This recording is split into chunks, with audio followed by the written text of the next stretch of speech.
അയ്യുഹൽ മലിക്, അല്ലയോ രാജാവേ. അങ്ങനെയാണ് ആ പ്രസംഗത്തിൻ്റെ തുടക്കം. നജാഷിയെ വിളിച്ചിട്ട് പറയാൻ, കുന്ന കൗമൻ അഹ്ല ജാഹിലിയത്തിൻ, ഞങ്ങൾ ജാഹിലിയത്തിൽ ജീവിച്ച ഒരു ജനവിഭാഗമായിരുന്നു. എന്നിട്ട് ആ ജാഹിലിയത്ത് എന്തൊക്കെയാണെന്ന് ജാഫർ ബിൻ അബി താലിബ് റളിയല്ലാഹു അൻഹു എണ്ണി പറയാൻ. നഅ്ബുദുൽ അസ്നാം, ഞങ്ങൾ വിഗ്രഹങ്ങളെ ആരാധിച്ചിരുന്നു, കല്ലിനെയും മരങ്ങളെയും ആരാധിച്ചിരുന്നവരായിരുന്നു ഞങ്ങൾ. നഅ്കുലുൽ മൈത, ഞങ്ങൾ ശവം തിന്നിരുന്നു, ചത്തതിനെ തിന്നുന്നവരായിരുന്നു ഞങ്ങൾ. വനത്തിൽ ഫവാഹിഷ്, ഞങ്ങൾ വൃത്തികേടുകൾ ചെയ്തിരുന്നു. വനഖതഉൽ അർഹാം, ഞങ്ങൾ കുടുംബ ബന്ധങ്ങൾ മുറിച്ചു കളഞ്ഞിരുന്നു. വനുസീഉൽ ജിവാർ, അയൽപക്ക ബന്ധങ്ങൾക്ക് ഞങ്ങൾ ഒരു വിലയും കൊടുത്തിട്ടില്ല. ഞങ്ങളുടെ തൊട്ടപ്പുറത്ത് താമസിക്കുന്നവരായിട്ട് വളരെ മോശമായിട്ട് പെരുമാറിയവരാണ് ഞങ്ങൾ.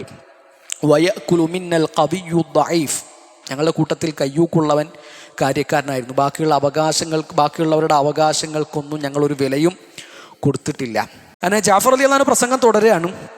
അങ്ങനെ കഥയൊന്നുമില്ലാതെ ജീവിച്ചിരുന്ന ഞങ്ങളിലേക്ക് അള്ളാഹു ഒരു നബിയെ അയച്ചു. ആ നബിയെ ഞങ്ങൾക്ക് നന്നായിട്ട് അറിയാം.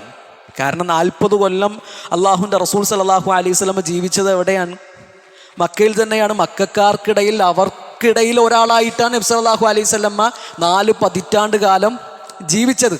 ആ നബിയുടെ വേരുകൾ എന്താണ്, ആ നബിയുടെ കുടുംബ പരമ്പര എന്താണ്, ആ നബി ജീവിതത്തിൽ കാത്തു സൂക്ഷിച്ച ജീവിത വിശുദ്ധി എന്താണ് എന്നൊക്കെ ഞങ്ങൾക്കറിയാം.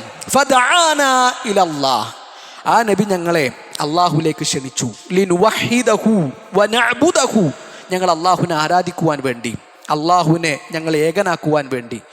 ഞങ്ങളും ഞങ്ങളുടെ പിതാക്കന്മാരും ആരാധിച്ചിരുന്ന കല്ലുകളും വിഗ്രഹങ്ങളൊക്കെ ഒഴിവാക്കണമെന്ന് പറഞ്ഞു. വഅമറനാ ബിസിദ്ഖിൽ ഹദീസ്, സംസാരത്തിൽ സത്യസന്ധത കാത്തു സൂക്ഷിക്കണമെന്ന് ആ നബി ഞങ്ങളോട് കൽപ്പിച്ചു.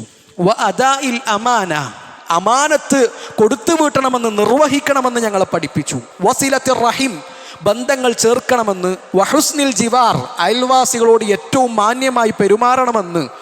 വനഹാന അനിൽ ഫവാഹിഷ്, വൃത്തികേടുകൾ ഞങ്ങളെ തൊട്ട് വിലക്കി. വഖൗലി സൂർ, കള്ളസാക്ഷ്യം വിലക്കി. വഅക്ലി മാലിൽ യതീം, യതീമിൻ്റെ സ്വത്ത് അന്യായമായി തിന്നരുത് എന്ന് ഞങ്ങളോട് കൽപ്പിച്ചു.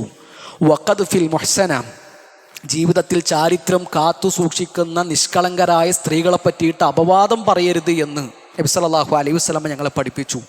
വഅമറനാ ബിസ്സലാത്തി വസ്സകാത്തി വസ്സിയാം, നിസ്കരിക്കാനും നോമ്പ് നോൽക്കാനും സകാത്ത് കൊടുത്തു വീട്ടാനും അള്ളാഹുവിൻ്റെ റസൂൽ സല്ലല്ലാഹു അലൈഹി വസല്ലം ഞങ്ങളോട് കൽപ്പിച്ചു. ആ നബിയെ ഞങ്ങൾ സത്യപ്പെടുത്തി. ആ നബി നടന്ന വഴിയിലൂടെ ഞങ്ങൾ നടക്കാൻ തുടങ്ങി.